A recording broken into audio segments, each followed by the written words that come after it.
हरे कृष्णा। तो हमारे आज के भागवत प्रभा में आपका स्वागत है और आज हम चर्चा कर रहे हैं श्रीमद् भागवतम के चतुस्कंद के अध्याय 6 में।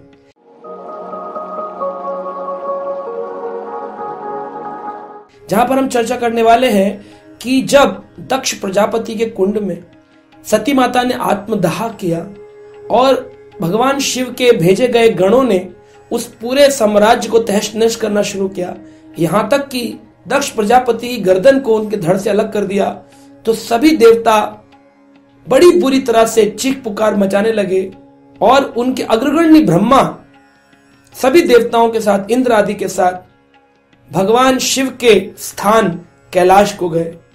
तो कैलाश जो स्थान है उसमें किस प्रकार का इस अध्याय में वर्णन किया गया है, आज हम चर्चा कर रहे हैं इसी अध्याय के श्लोक संख्या 9 पर। जन्म औषधि तपो मंत्र योग सिद्धे नरेतरः जुष्टम किन्नर गंधर्वेर अप्सरौभिर्व्रतम सदा। इस स्थान को कैलाश कहते हैं। आपने सुना होगा शिव जी कैलाश पर रहते हैं, लेकिन कैलाश कैसा है इसकी चर्चा आज हम करेंगे। कैलाश में कई प्रकार की औषधियां हैं, कई प्रकार की सब्जियां हैं। कैलाश में हमेशा शुद्ध मंत्रों का उच्चारण चलता रहता है। ओम नमः शिवाय, ओम नमः शिवाय, ओम त्र्यंबकम यजामहे, इस प्रकार से कई मंत्र चलते रहते हैं। और कई सारे योगी जिनके शरीर की खाल निकल गई है वहां तपस्या करते रहते हैं। कई सारे देवता वहां पर विराजमान रहते हैं। कुछ लोग किन्नर कहलाते हैं, गंधर्व कहलाते हैं, और वो अपनी सुंदर सुंदर पत्नी अप्सराओं के साथ इस स्थान का भ्रमण करने आते हैं। तो इसमें वर्णन किया गया इस प्रकार से कैलाश में कई प्रकार के पर्वत बताए गए हैं। सुंदर सुंदर मणियां वहां पर मिलती हैं। बहुत सुंदर पर्वत श्रृंखलाओं में वृक्ष हैं, पौधे हैं, जो कि बहुत सुंदर तरीके से और अलंकृत रूप से सजाए गए हैं। किनके द्वारा? वहां रहने वाले हिरणों के लिए।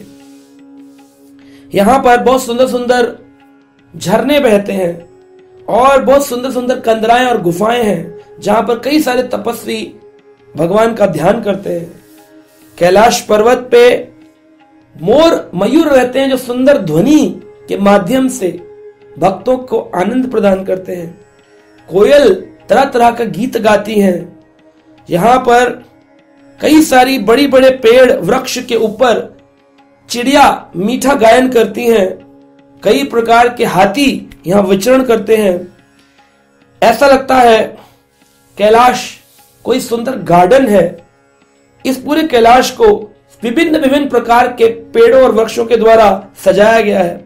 यहां पर मिलने वाले अधिकतर वृक्ष मंदार वृक्ष, परिजात, तमाल, तला, कोविदरह, अर्जुन, अम्र जाति, कदम्ब, धूली कदम्ब, नाग, पुंग, चंपक, पताल, अशोका, बकुल, कुंडा, इस प्रकार के वृक्ष यहां पर पाए जाते हैं।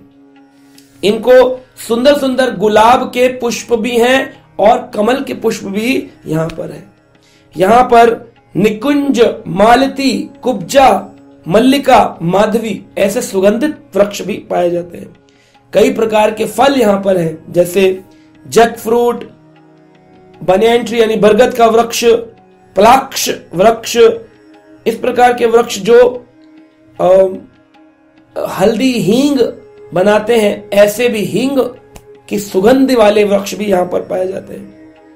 यहां पर हम देखते हैं कि आम के वृक्ष हैं और यहां पर बताते हैं कि बांस के पेड़ हैं, कीकड़ है। इस तरह से पूरा का पूरा कैलाश वृक्ष औषधियों से, फलों से लदा हुआ है। इसमें कहते हैं कि कई प्रकार के हिरण यहां पर रहते हैं, जैसे करण तारा हिरण, एक पद हिरण, अश्वस्या हिरण, वृका हिरण, कस्तूरी हिरण। कस्तूरी आपने सुना, कस्तूरी की सुगंध, कस्तूरी हिरण भी कैलाश पर पाए जाते हैं। मस्क जो कस्तूरी कहलाता है, उसकी सुगंधि से पूरा कैलाश सुगंधित रहता है। इनके अंदर बहुत सुंदर सुंदर सरोवर है कैलाश में। कहते हैं यहां पर एक सुगंधित सरोवर है जिसका नाम है अलकनंदा। जिसमें रोज सती स्नान किया करती थी। तो यहां पर अलकनंदा नाम का एक सरोवर है। इस पूरे स्थान को सुगंध अंधिका कहते हैं, जिसका मतलब होता है सुगंधी से भरा हुआ, सुगंध अंधिका। तो यहां पर दो नदियां बहती हैं, एक का नाम है नंद, एक है अलकनंद। दो नदियों के मध्य में पर्वत है कैलाश, नंद अलकनंद। अलकनंदा नाम का सरोवर भी है और नदी भी है।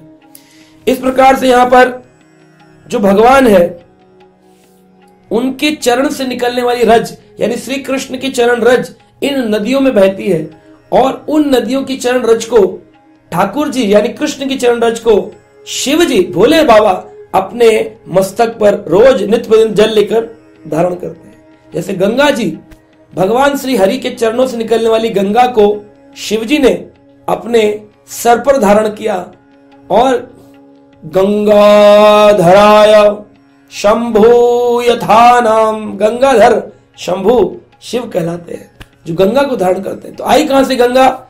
भगवान ने जब वामन रूप लिया और उनके चरणों से जब विरजा नदी का जल नीचे गिरा, उसी को अलकनंदा या फिर गंगा, भगीरथी, भोगवती कई नामों से जाना जाता है।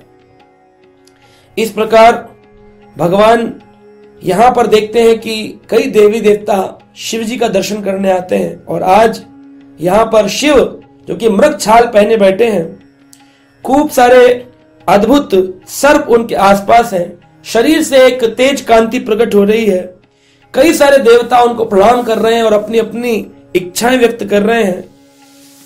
और इस इच्छाओं के मध्य में ब्रह्मा जी ने भी अपनी एक इच्छा व्यक्त करके, प्रभु आपके गणों ने जो दक्ष प्रजापति के कुंड में जाकर के उस यज्ञ कुंड को भंग किया है, वहां पुनः चलिए, दक्ष की गर्दन जोड़िए और अपने यज्ञ के भाग को स्वीकार करिए और इस यज्ञ को पूर्ण करिए जो यज्ञ अधूरा रह गया है। तो अपने अगले अध्याय में सुनेंगे शिव जी ने इस यज्ञ को पूरा किया, दक्ष को क्या वरदान दिया, कैसे ये लीला पूर्ण हुई। तब तक के लिए हरे कृष्णा।